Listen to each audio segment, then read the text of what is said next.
Let the show begin.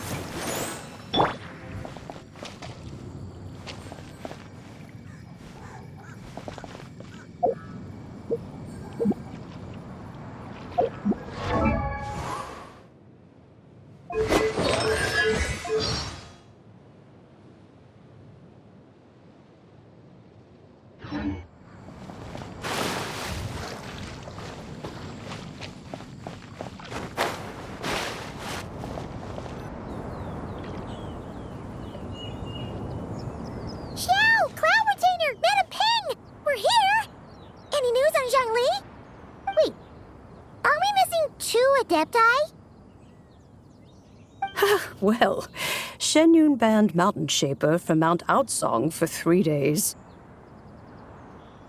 Oh, then what about Mooncarver? The scheme to plant mint in one's abode was one those two fools devised together? And when it comes to punishment, one does not discriminate. His banishment ends in 3 days as well. Wow, that's pretty harsh, Cloud Retainer. Let's get down to business. We have news of Rex Lapis. Huh? Isn't that... Yes, Rex Lapis's Geopillar. It descended from on high this morning. He must have sent it for a reason, but it does not respond to our touch. So, what does it mean? Is he in trouble? Not necessarily. It could be a message only a specific person is meant to receive. Traveler, you alone spoke to Rex Lapis before he left. Oh, so it must be for the Traveler. Give it a try.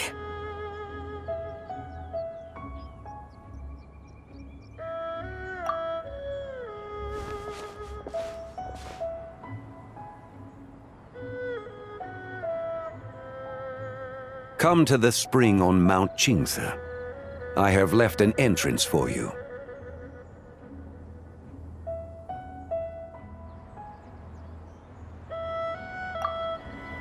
Well? Just as one surmised, it seems that Rex Lapis will not countenance our involvement in this matter. That would not surprise me in the slightest. He's always had a soft spot for the Traveler, after all. But be that as it may, we have served Rex Lapis for millennia now. In other words, I'm sure this has nothing to do with favoritism. He's probably just trying to protect us. That's right. So you mustn't let your guard down, even if Rex Lapis is by your side. All right, let's get going. We'll try not to keep you all waiting.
Leave it all to me. Fun.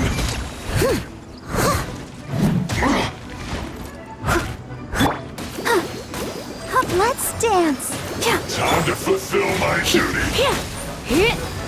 Not breaking a sweat.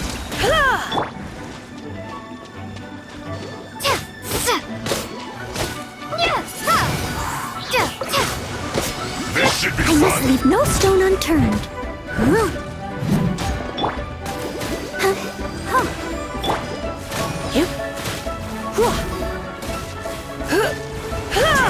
Can this be? Windblade!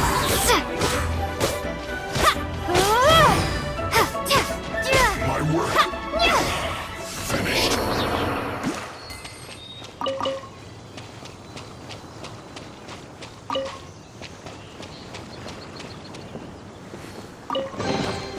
A reward on the road.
Keep your eyes peeled.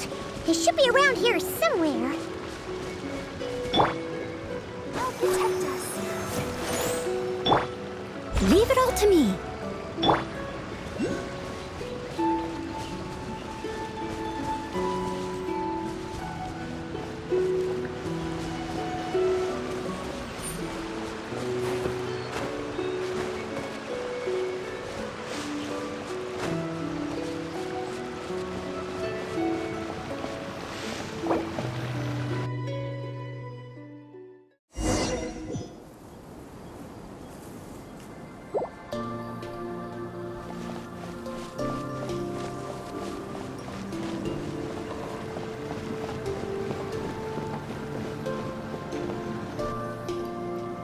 could have imagined that the once mighty Geo Archon might end up so, sitting on a humble stool in the woods, quietly weaving moon lanterns?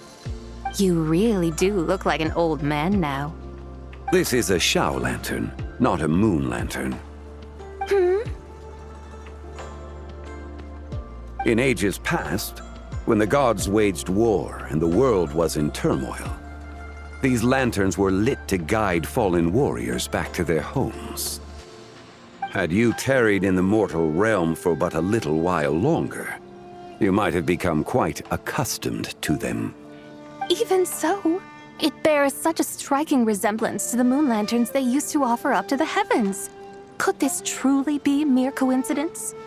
Perhaps in some sense it is, yet in another, it isn't. For instance, who is to say that some of Langan's magnificent jade did not become part of the very foundations upon which Liyue Harbor now stands? It is conceivable that this ritual was transmitted in such a manner too.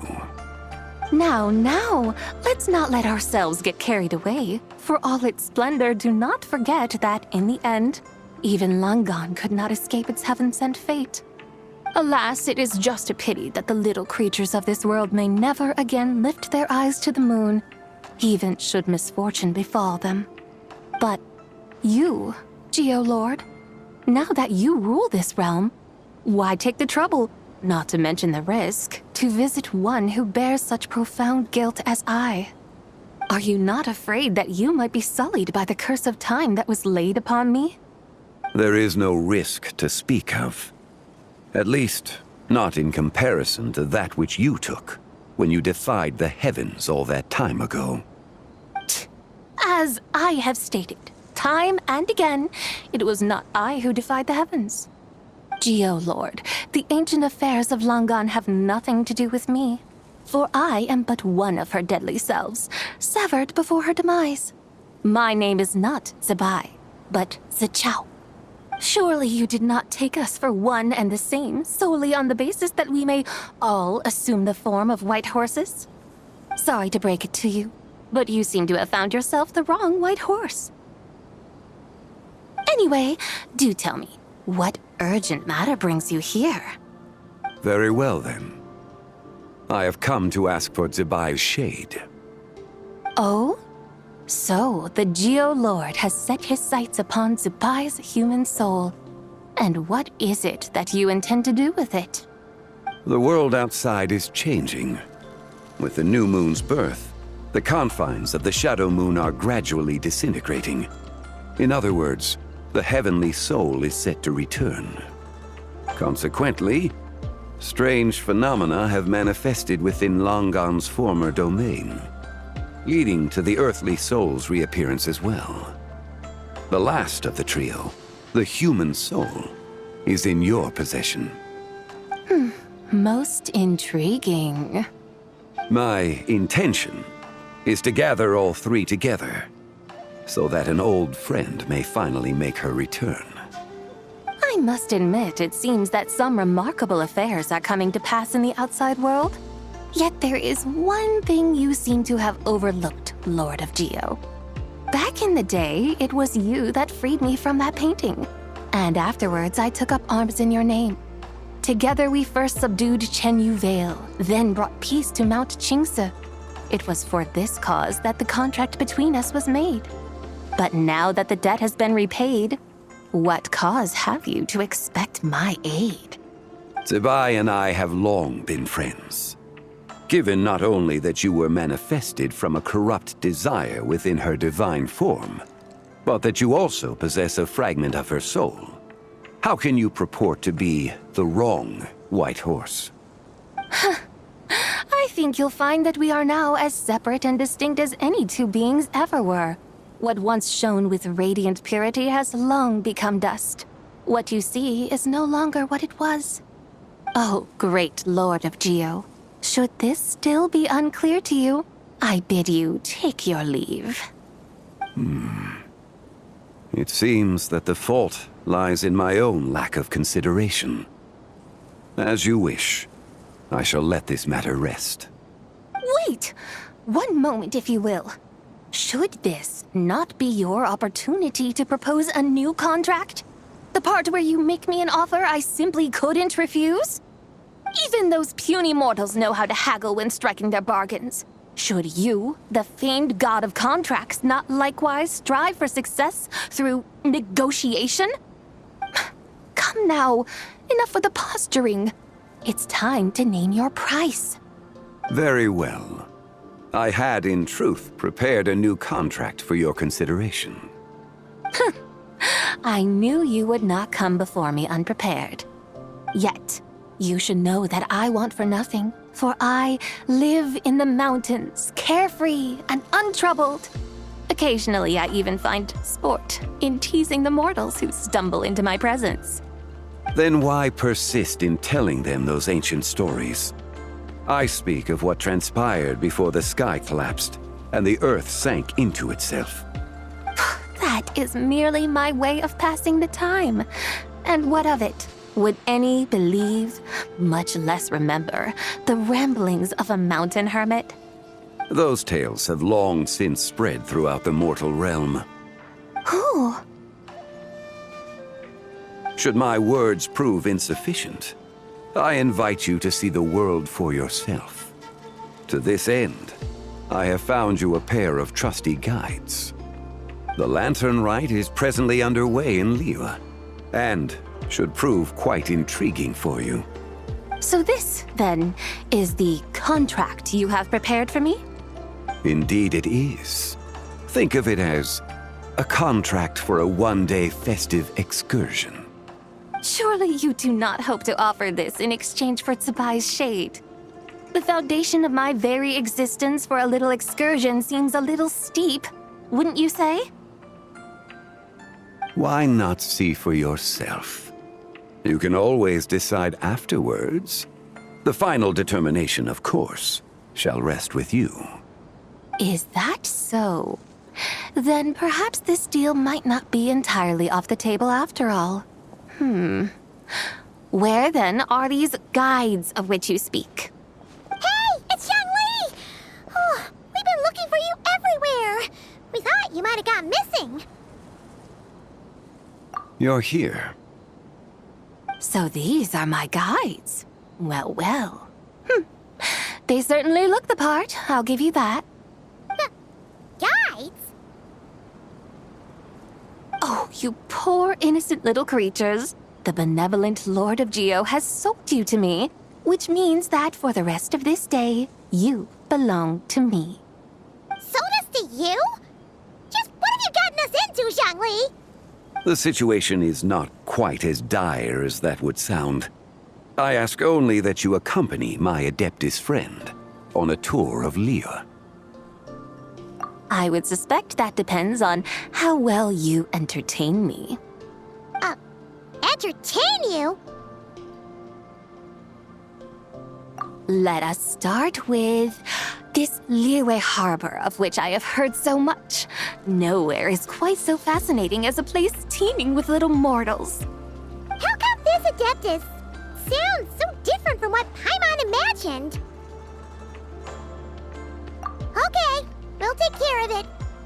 Get ready to find out why they call Paimon the best travel guide in all of Tibet.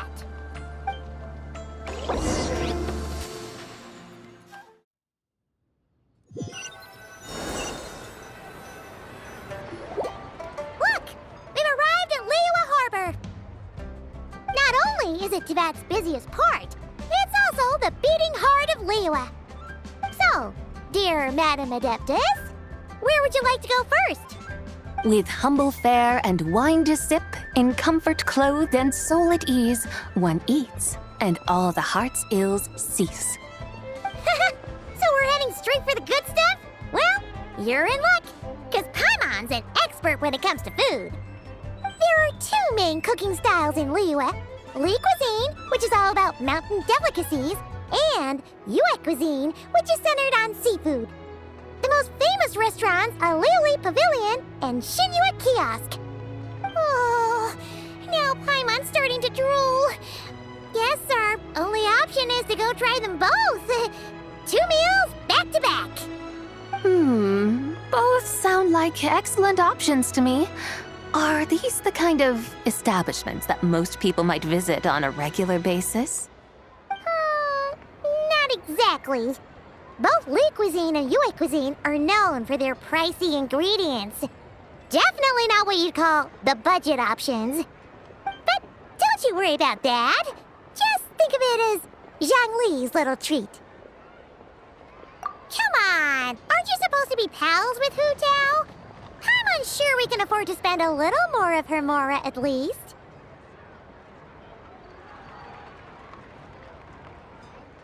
Hey! All Paimon wants is to provide our Adeptus with the best possible experience here. Don't you want that too? Both certainly sound like worthy choices. Just now, though, I happened to see a porter pass this way. Where might individuals like him go to eat? A hungry porter, huh? Oh! Paimon knows just the place! Yep. Nothing fancy schmancy there. Just tasty dishes made with simple ingredients in a variety of different styles. Most importantly, it's great value for money, too. No wonder everyone loves it, huh? Oh, and the owner happens to be a good friend of ours, too. One mean restaurant. Yes, even the name itself feels lively and down to earth. All right, let's make it our first stop. Yippee! That's a great choice, too. Alrighty, let's head over there right away. Paimon can't wait to dig in. Wamin Restaurant, here we come.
Shangling! Chef Mel! We're here! Oh, hello there. What a surprise to see you two. Welcome, welcome. Hey there, Traveler and Paimon. We're a little busy today, so grab a table while you still can. But I don't think I've met this lady before. Is she a new friend? You could say that.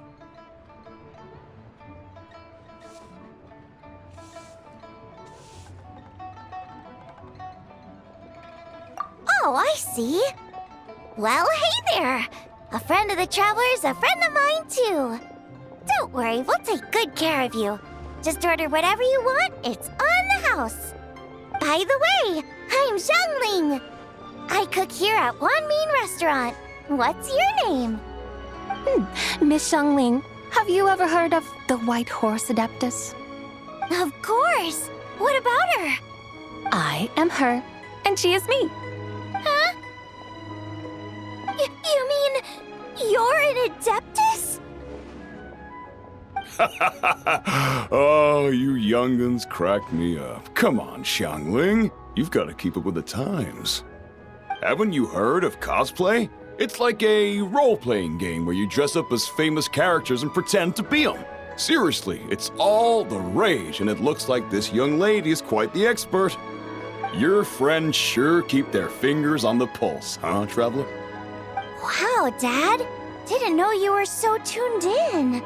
But how come I haven't heard about it? You gotta listen to our customers. Didn't I tell you to spend less time chasing after wild vegetables And more time making friends? You're even more out of touch than I am. Hey, I like making friends too. Isn't that what I'm doing right now? Anyway, even if it is just a costume, is it alright if I still call you Whitehorse Adeptus? Of course it's all right, because that's exactly who I am. Okay. I can see you're really committed to the role. How about I call you the real Whitehorse Adeptus instead? In that case, you can call Paimon the real traveler. Yeah, right. You could have at least switched outfits. Puny mortals. Nevertheless, I suppose it might be amusing to indulge in your little charade for a while at least. All right, go grab yourselves a table. I'll come take your order in a bit.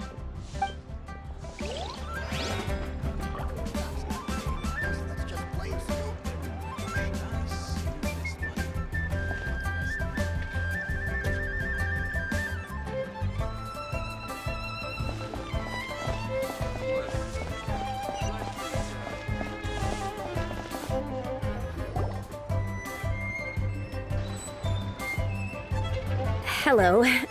May I ask if Miss Xiongling and Chef Mao are here? Yeah, they're just over there. Wait a sec. Aren't you? So, what would you like to... Huh? You're... Hello, Miss Xiongling. It's me, Lu Xiongxiong, the one who broke some stuff here at your restaurant a few days ago. I just wanted you to know how sorry I am. I honestly don't know what came over me. Please forgive me. Oh, it's you. You really gave me a fright that day, young lady. You didn't actually get food poisoning from our black-back perch stew, right? Come on, Dad. She's come to say sorry. It's all right, Miss Lu. You must have been feeling a bit off that day. You're looking so much better now, though. Why don't you grab a table, too? This one's on the house. No, I couldn't possibly. Hey, it's totally okay. We all feel under the weather sometimes, especially when we're away from home. Go on, find yourself a... yikes. Looks like all the tables are taken. Wanna come sit with us? We've got an extra seat over here. Thanks, guys. So what would you like to eat today? Feel free to order anything you like. I should very much like to sample your renowned poisonous blackback perch stew. It wasn't poisoned. That was all on me. So that's one portion of blackback perch stew. How about you guys? Paimon wants... Sure thing! Looks like Paimon's having trouble making up her mind. Anyway, I guarantee you'll love it. Let me think. Well, since the blackback perch stew is on the spicier side, I guess it makes sense to balance it out with a serving of stir-fried shrimp. And since it's lantern rite season, you better try out the triple-layered consomme and come and get it too! Those are our seasonal specialties.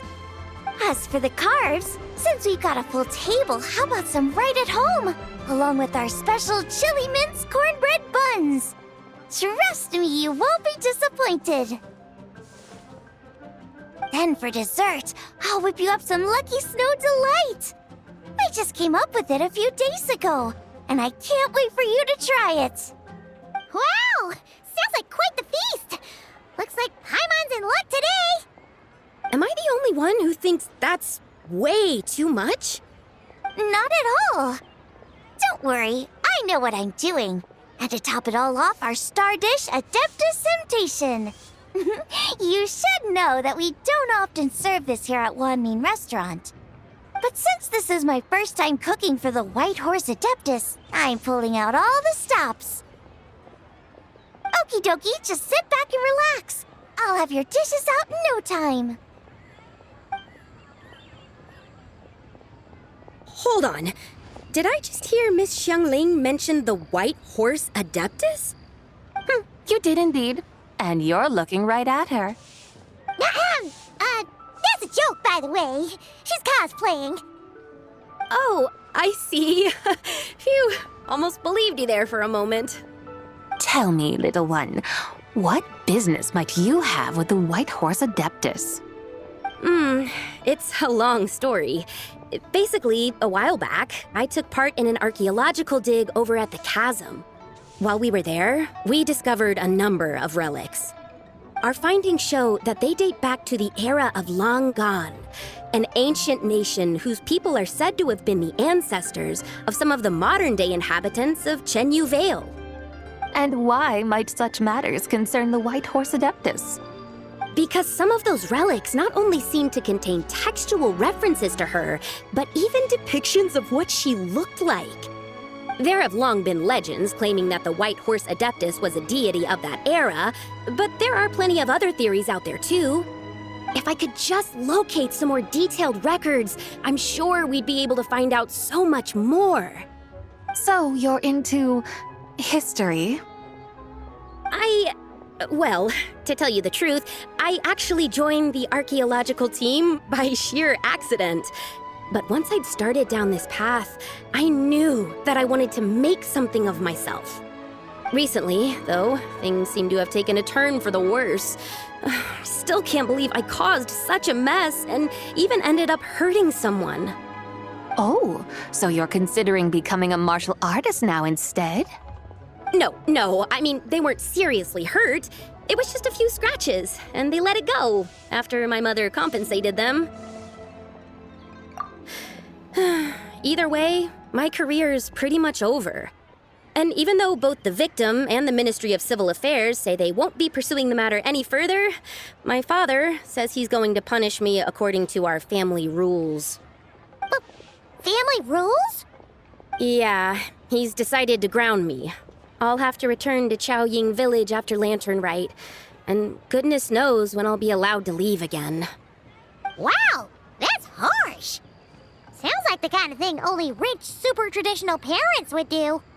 We're not exactly rich, though. All we own are a few tea fields in Chaoying Village and a guest house in Liyue Harbor. A guest house?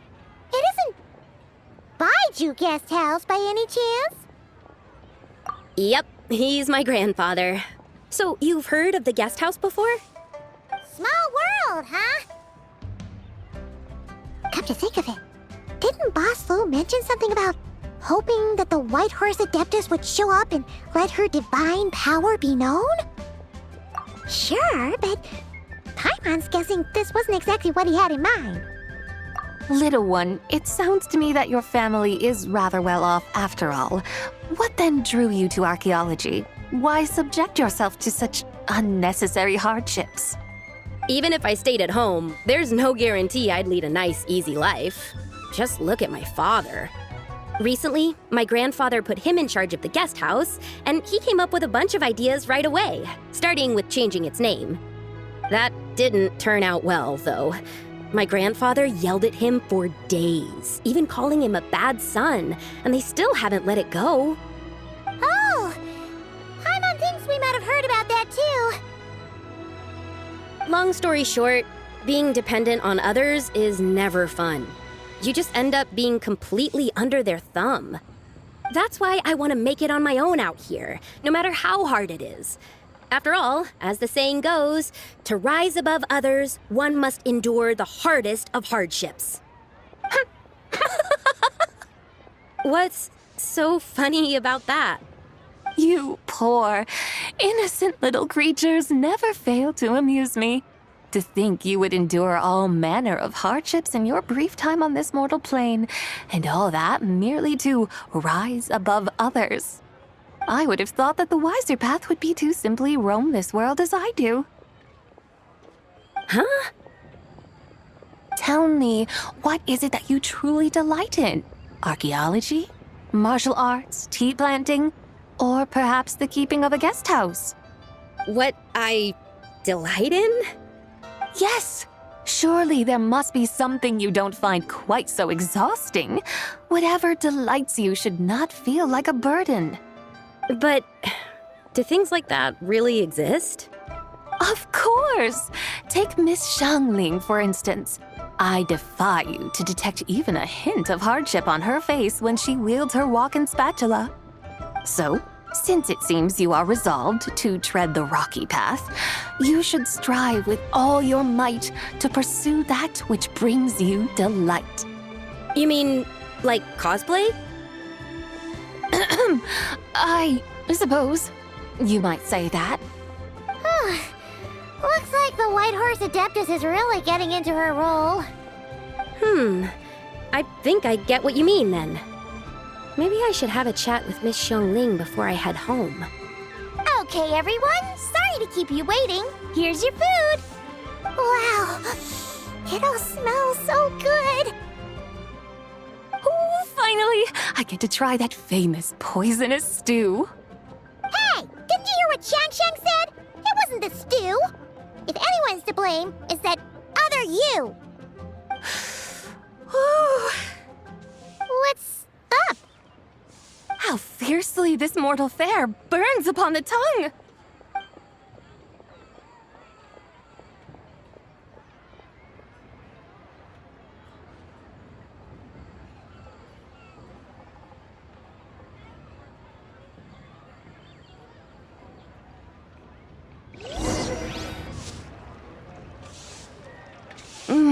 Most satisfying as poisonous stews go. So, where to now?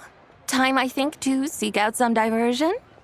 Oh, there's plenty of entertainment options in Liyue. Paimon will tell you that.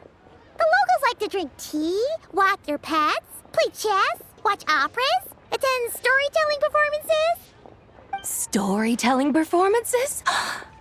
You know, like listening to people telling stories. They're usually based on old Liyue legends, just like their operas.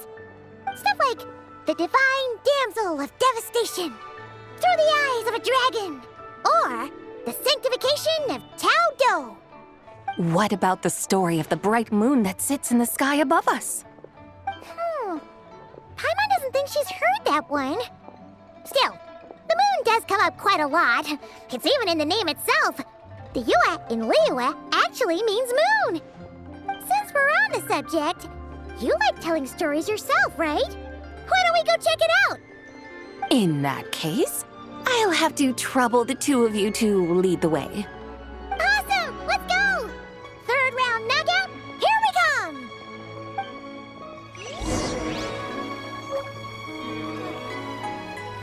Cheap and tasty chop suey!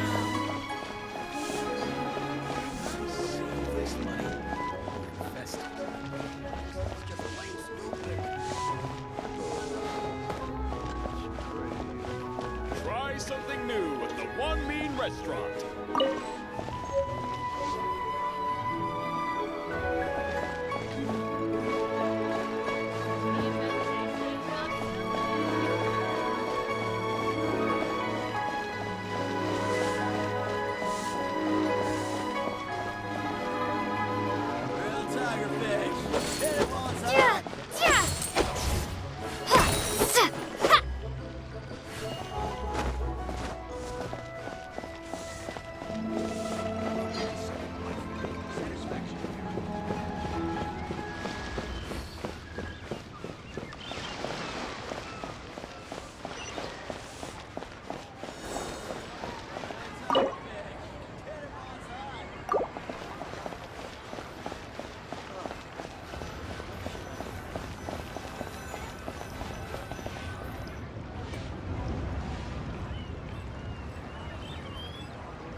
What a tongue twister! I'd have made a complete fool of myself if I tried to say it on stage without practicing it first. Huh! Call yourself Iron Tongue, Tien. Wobbly Tongue, Tien, more like.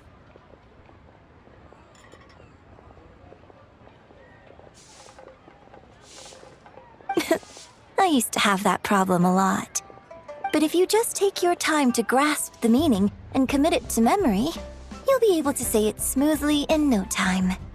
You're right, Miss Yoon. I'll give it another try. Hey, Yunjin! Fancy seeing you here! What are you two talking about? Ah, Traveler and Paimon, we meet again. And who, may I ask, is this? You may call me the White Horse Adeptus. The White Horse Adeptus? She's not really an Adeptus. I see. Well, it certainly looks like a lot of fun. Oh, funny you mention it. This type of thing is actually something I'm quite familiar with. Once, to perform through the eyes of a dragon, I decided to imagine that I was Rex Lapis himself. It was the only way to truly inhabit his mindset and understand his resolve to quell those demons. Sounds like you just wanted an excuse to feel all big and powerful. Hey, that's... You just don't understand how inspiration works. You're one to talk. Paimon's traveled all over with the Traveler, and she's seen things that would make your jaw drop. All right, then. Since you claim to be so knowledgeable, why don't you prove it by reciting an ancient poem? An ancient poem? Which one? Ha! See? You mean to tell me you've never even heard of the ancient poem called An Ancient Poem? What kind of a title is that? Quit teasing, Paimon. We only just found out about that ourselves. He's talking about the writing on those ancient relics. When we first saw it, we couldn't figure out what it all meant. So in the meantime, we decided to just refer to it as an ancient poem. However, thanks to the painstaking work of the scholars who were tasked with decoding it, it seems like that's exactly what it was. Or rather, an ode offered in veneration of the moon and the White Horse Adeptus. Oh, yeah! Didn't Kuching mention that before? It's got something to do with Long Gone, right? That is correct. The Ministry of Civil Affairs has issued a notice stating that, although it is true that the moon may disappear tonight, we should be in no danger. In other words, there's nothing to fear. But if you're worried, we can always take a leaf from the Book of the Ancients. By reciting this poem, I mean, and calling for the White Horse Adeptus's aid. If we do that, I'm certain she'll protect our moon and keep us safe. Whoa, seriously? Paimon has to get a look at this.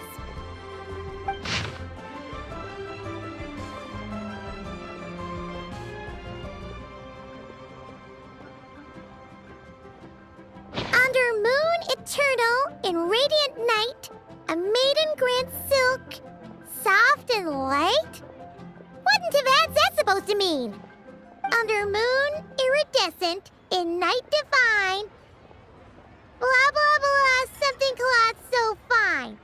Something about fields being plowed, something else about seeds being sown from the earth. Seriously? What is this? The fields are plowed, the seeds are sown, and from the earth, life is grown. Whoa! You did that without even looking! Bravo! Bravo! We have an expert in our midst. Looks like this young lady really does know her role inside out. If I didn't know any better, I'd have taken her for the real deal. That's because I am the real deal. That's the spirit. This is exactly the kind of mindset I was talking about. Behold, mortals, I am none other than the indomitable Rex Lapis himself. Kneel before my godly splendor. Believe me, young lady, I know exactly why you do it. Back in the day, I was just like you. I must say you are rather amusing as mortals go. Miss White Horse Adeptus, it is a great pleasure to make your acquaintance today. I have some questions regarding the poem, and I was wondering, perhaps, if you might be able to shed some light on it? You want me to explain the full meaning of its verses? Your guidance would be much appreciated. Fascinating. Tell me, Do all the people of Liyue still express such reverence for the ancient ways? Well, it's true that we hold a deep fondness for our history, but it is hardly our only pursuit.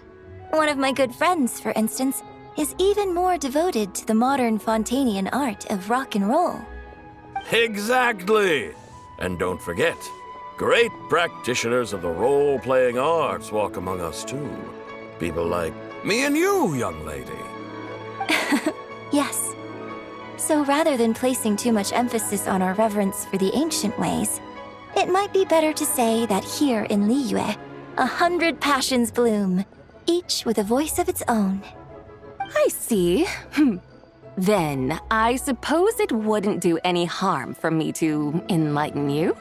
In truth, it is but a simple poem of blessings. Its meaning is this. As the eternal moon rises in the night sky, a maiden adorned with lustrous jade descends upon the earth.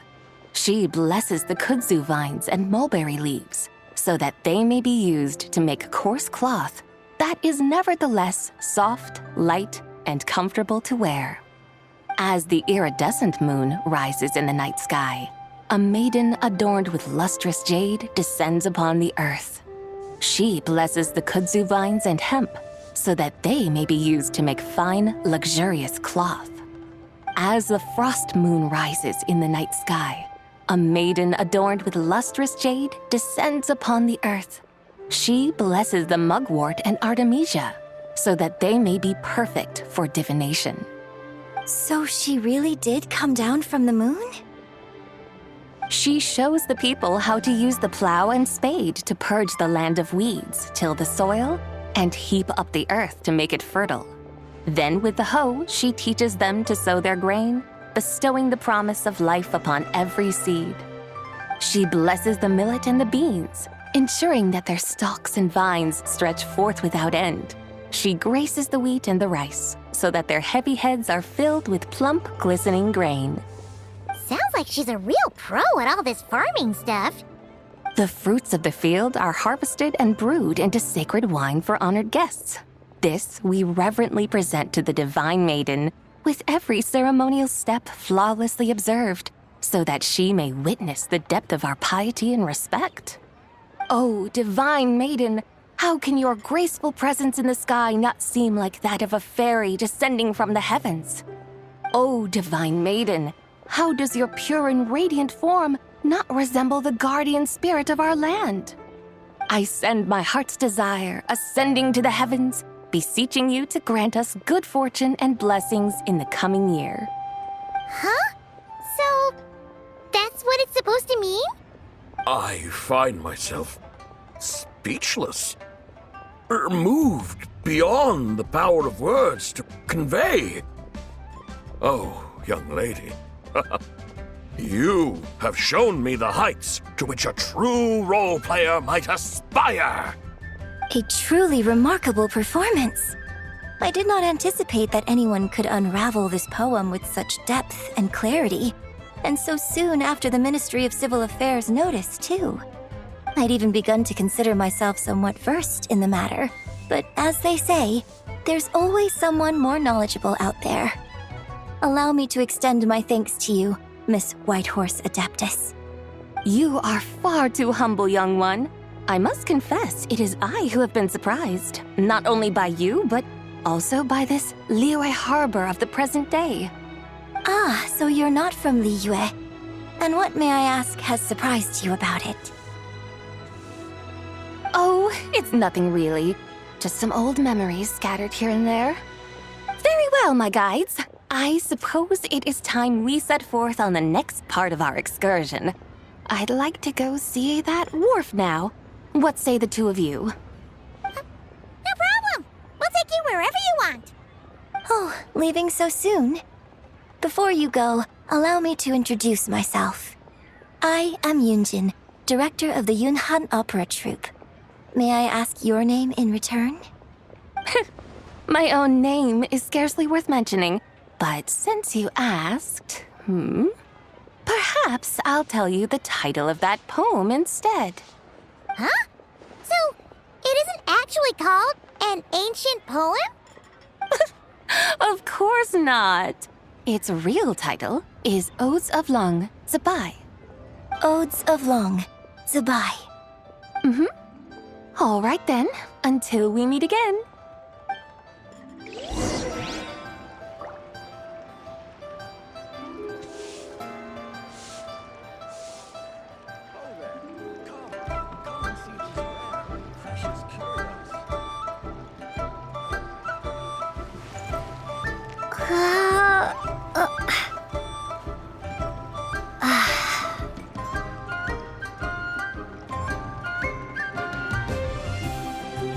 Listen, let me tell you how it is.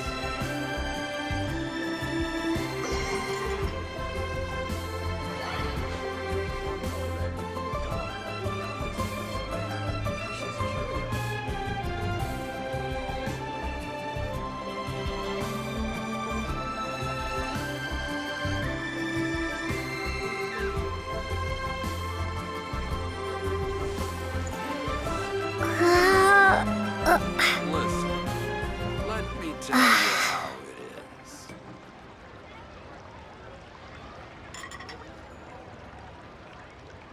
Oh there, come and see these rare and precious curios.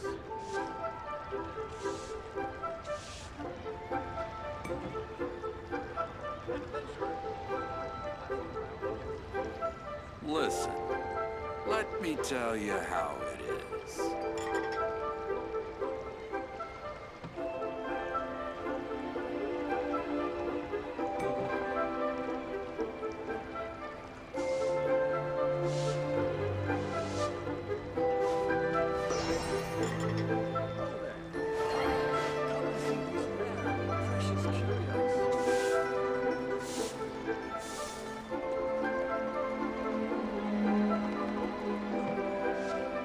Listen, let me tell you how it is.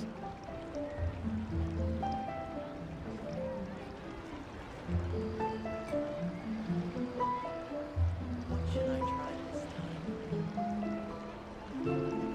Oh there, come and see these rare and precious curios. Listen, let me tell you how it is.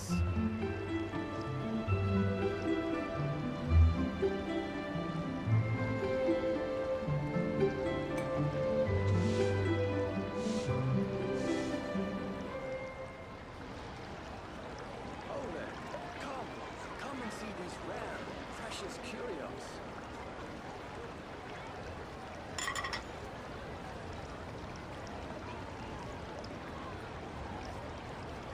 Listen, let me tell you how it is.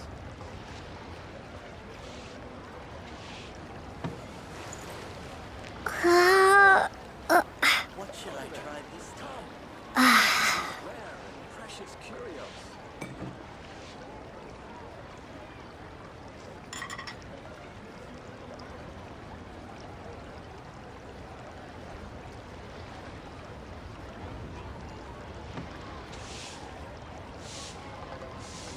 Listen, let me tell you how it is.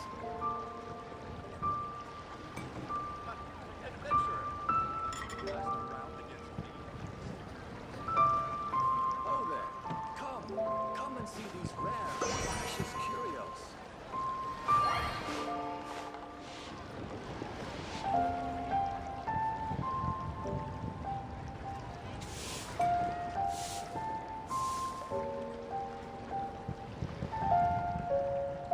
Listen, let me tell you how it is. Oh there, come and see these rare and precious curios.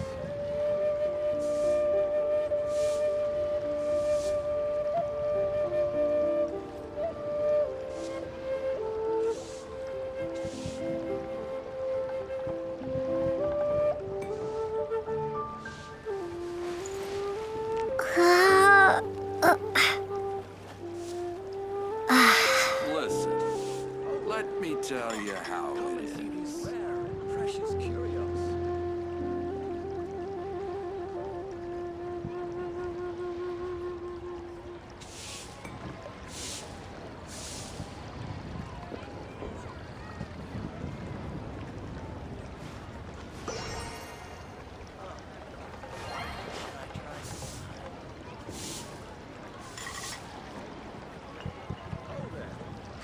Listen, let me tell you how it is.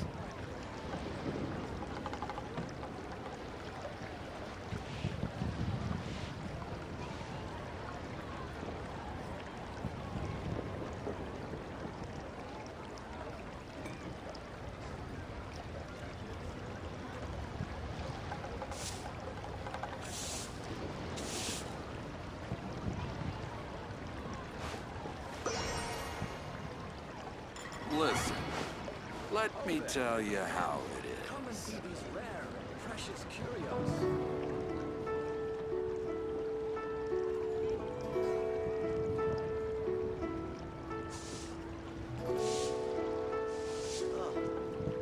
What should I try this